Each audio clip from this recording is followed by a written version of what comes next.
The war against corona is clearly not over. It is evident in the way how cases have gone, and cases have really shot up, not to alarming levels, but to dangerous levels, definitely in Delhi and parts of North India. We need to understand that social distancing, I keep on saying it again and again, is important. Wearing masks is crucial. But are we in for a tough winter this year, at least in North India? How different is the first wave of virus or the second wave of virus from the first wave of virus? To discuss all that and much more, I have with me perfect guest, someone who is dedicated to the care and concern of patients and is fighting the war against corona.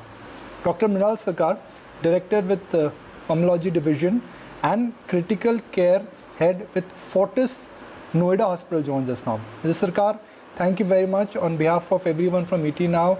I express my sincere gratitude to you and your team for taking care of all the patients and helping us stay safe. My first question to you, Mr. Sircar, is that why is there a surge in corona cases in Delhi and North India? And what does it mean and how serious it is? Well, it's very simple actually. We haven't found a 100% prevention in terms of a vaccine yet. In the sense, it's not out there. Not everybody's got vaccinated. It's just about to arrive in the world. So till that arrives, we need to prevent. And the key lies in not taking your eyes off the enemy. There is certain amount of fatigue, COVID fatigue across the populations. We got sick of taking precautions, or sick of not going out to have a meal, not going out to a movie, not going out with a bunch of friends and having a party at home. And it's a pain to put on a mask. You don't like to keep a distance because we as a culturally like to get close and speak to each other. And we don't go around washing hands as often on normal circumstances. So it's a learned process that we had recently learned, and it's kind of withered away a little bit because of fatigue, and that is probably what has led to this surge. NCR probably seeing a huge surge. There is a third surge in Delhi and probably a second in the surrounding area, or it's one huge big peak with 2-3 waves or wavelets out of that. It's immaterial. The fact is the numbers have gone up, and the reason is straightforward, that we as a population have become careless. Nothing else. There's no other explanation for it. Dr. Sircar, can the third surge in Delhi be blamed on the pollution and the change in weather? It is possible that is at least partially contributing. There are few papers from elsewhere in the world which have shown that the high pollution levels perhaps prime the respiratory tract by making them weak, and then any enemy, in this case the COVID, finds it easy to attack us. So yes, having a bad pollution, air pollution in terrible levels above 400s in Delhi NCRs is bad news on top of already existing bad news.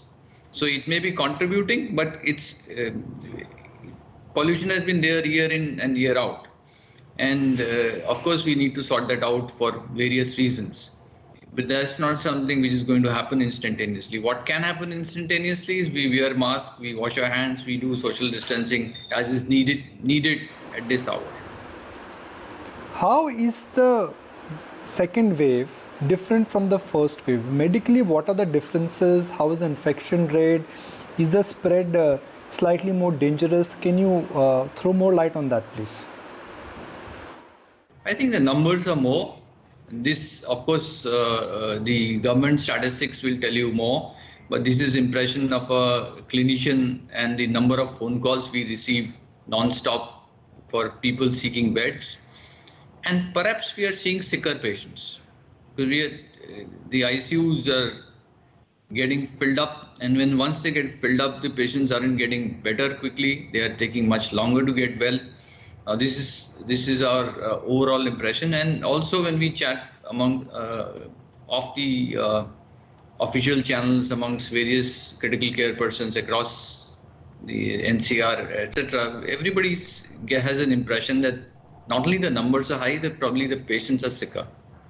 So that makes it very, very difficult. Dr. Sircar, a vaccine is coming. A vaccine is coming, and all of us are hoping and praying that the efficacy is strong. But how do you think vaccination process in India would actually move?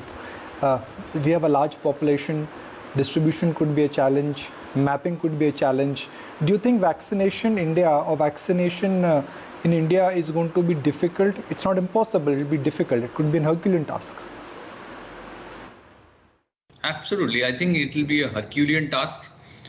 But we as a people have always risen to challenges. And we have done something which nobody thought we could do. I mean, it's been a challenge even to do polio vaccination, or for that matter, several decades ago, smallpox vaccination. Imagine smallest of villages with poor road connectivity, not so great medical facilities, etc. But vaccinations did happen. As long as people embrace it wholeheartedly, the governments, I think, will put all the infrastructure, I'm sure, to get the thing going. And we have ability to prove all naysayers wrong, not once, twice, thrice, millions of times. We are able to achieve as a people in India things people don't think are even possible. So I'm pretty sure we'll do it. Of course, the vaccine has to be approved, vaccines have to be produced in right numbers, and then targeted, which I'm sure the experts are on the job. We can't expect suddenly that in 1 week the entire population will get vaccinated. I think no country in the world is going to do that. So they would target, say, the frontline workers, the medical workers, the vulnerable population. Those where protection is needed most would probably get vaccinated first, and then it will spread to less vulnerable population as time goes. That, I think, would be the strategy, and I'm pretty sure this will happen in India. Dr. Sircar, if a lockdown or a partial lockdown is not considered in specific pockets, can the situation become alarming?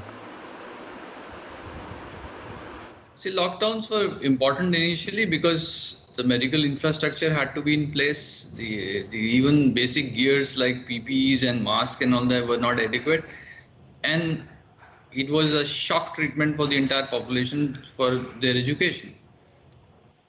If you come to think, look back, people were more compliant with their masks and everything. Then over a period of time, they become a little more casual. But obviously, you can't go whole hog forever and ever, because a balance, I guess, has to be between the economy and the health aspect. And what needs to be done is to use smart strategies, so the transmission is cut down to the bare minimum, and we also survive as an economy. If you're talking of localized lockdowns, I would say maybe localized restriction for 5-7 days or something somewhere, maybe indicated once in a while, depending on epidemiological data. I think the government agencies with deeper understanding of the epidemiological data would be able to answer that. But lockdown the entire country like it happened in the first lot, I don't really see that's going to happen. So, Dr. Sircar, is India in for a tough winter?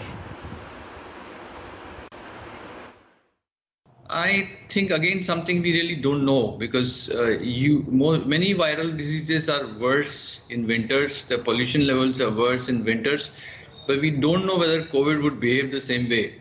To be honest, it's a speculation. We really don't know. But what we know is, as long as the number of cases are large, it will stress out the medical facilities, and it will also stress out the economy. Dr. Sircar, before we wrap, I have to ask you a personal question. COVID has been hard on everybody, and especially for the medical fraternity. The medical fraternity, doctors, nurses, they've been the frontline warriors. In this COVID crisis, what's been your most joyful moment? What's been your most painful moment? When you look back and look at your 8 months of journey as a doctor who is working day and night out to keep us safe, to protect your patients, how would you summarize your COVID personal experience? I think the challenge was doing something new. It was learning something every day. There were new scientific papers being generated by the dozen every week, and some of them were even coming out with contrary findings. So we were literally fighting a war while we were learning how to fire the gun. That's one. Second was to take along everybody else, because it's not just doctors who fight the battle. You need your nurses, you need paramedicals other than nurses, you need the infrastructural support from all other departments. So if somebody with COVID gets a neurological or a cardiac problem or a gastro problem, you need those colleagues as well.